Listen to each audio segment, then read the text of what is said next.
விவசாயிகளை வளர்க்கும், விவசாயத்தையும் வளர்க்கும் வேளாண் சுற்றுலா. இது குறித்து நமது கடையர் செய்தி பிரிவில் என்ன என்பதை பற்றி நாம் பார்க்கலாம். விதைத்தோம், அறுவடை செய்து விற்பனை செய்தோம் என்பதுதான் காலங்காலமாக விவசாயிகள் பின்பற்றி வந்த நடைமுறை. ஆனால் இப்போது விவசாய தொழிலில் பல புதிய மாற்றங்கள் நிகழ்ந்து வருகிறது. புதிய முறைகளில் சாகுபடி, எளிமையான பராமரிப்பு என பயிர் தொழிலில் பல புதுமையான புகுந்து கிடக்கிறது. விளைச்சலை அறுவடை செய்து நேரடி விற்பனை, மதிப்பு கூட்டி விற்பனை, வெளிநாடுகளுக்கு ஏற்றுமதி என கூடுதல் வருமானத்திற்கான வழிவகைகளையும் கண்டுபிடித்து வருகிறார்கள். இந்நிலையில் விவசாயத்தை தொழிலோடு வேளாண் சுற்றுலா திட்டத்தையும் செயல்படுத்தி வருகிறார் நமது மதுரை மாத்தூர் செட்டிகுளத்தைச் சேர்ந்த அருள் ஜேம்ஸ் என்ற ஒரு பொறியாளர். இவர் விவசாயத்தில் ஏதாவது புதிதாக செய்ய வேண்டும் என தொடர்ந்து செயல்பட்டு வருகிறார்.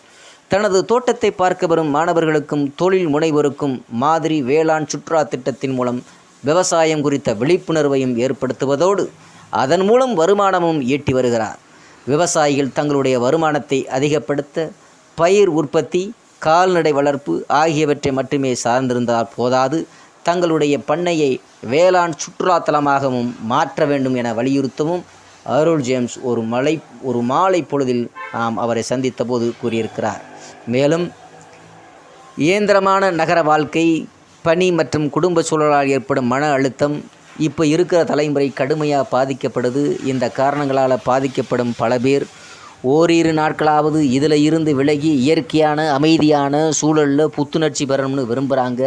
குறிப்பாக கிராமம் சார்ந்த வாழ்க்கையை சில மணி நேரங்களாவது அனுபவித்து பார்க்கணுன்ற ஆர்வம், ஆசையும் இப்போ நகர மக்கள்கிட்ட அதிகமாகிக்கிட்டே வருது.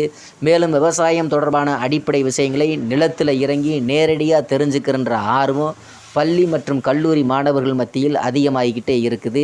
ஆசிரியர்களும் இதில் ஆர்வம் காட்டுறாங்க. வெளிநாடுகளில், வெளி மாநிலங்களில் மற்றும் வெளி மாவட்டங்களில் இருந்து வரக்கூடிய பொதுவான சுற்றுலா பயணிகள் கோயில்களில் வரலாற்று சிறப்புமிக்க இடங்களை பார்ப்பதோடு மட்டுமல்லாமல் அந்தந்த பகுதியில் உள்ள இயற்கை வேளாண் பண்ணைகளில் தங்கி விவசாய பணிகளை நேரடியாக பார்க்க விரும்புகிறாங்க.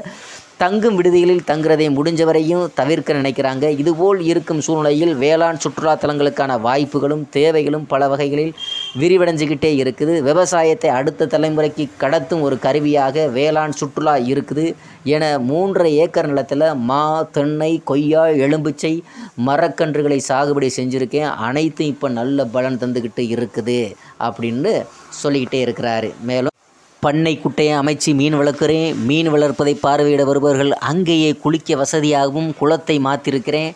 ஆடு, மாடு, வாத்து, வான்கோழி, கிண்ணி கோழி உட்பட கால்நடைகளையும் வளர்த்துக்கிட்டு வரேன்.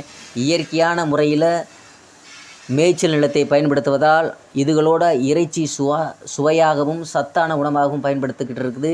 இங்கே சோலார் அமைப்பு மூலமாக நீர் பாய்ச்சுவதும் தொழில்நுட்பத்தையும் பயன்படுத்திட்டு வரேன்.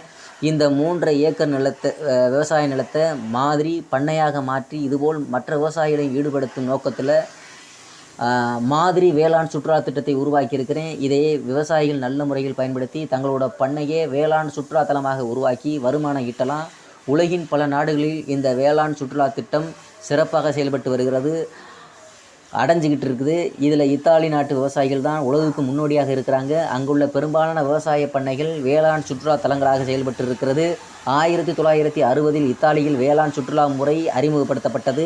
அதை மேலும் ஊக்கப்படுத்த இத்தாலி நாட்டு அரசு 1985ஆம் ஆண்டு வேளாண் சுற்றுலா திட்டத்தை அரசாங்க கொள்கை திட்டமாக உருவாக்கி சிறப்பு நடவடிக்கைகள் மேற்கொள்ளப்பட்டு அதனால் அந்த நாட்டில் உள்ள பெரும்பாலான விவசாய பண்ணைகள் வேளாண் சுற்றுலா தலமாக செயல்படுகிறது.